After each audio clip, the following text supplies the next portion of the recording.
the idea here is to train yourself not to snore. Here's the simple way.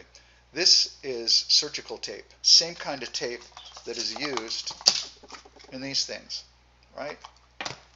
I found this to be much superior, and the cost is considerably less.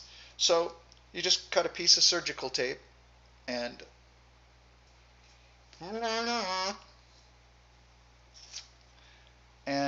it's easy to take off, not painful. It leaves a little bit of residue, which I really can't stand. I hate that, but I'm willing to live with it. But the idea is after using that for just perhaps a couple of 3 months, you no longer need it, because what you're doing with this is training yourself to keep your mouth closed while you sleep, which stops your snoring. That's it. Free almost, yeah? Bye.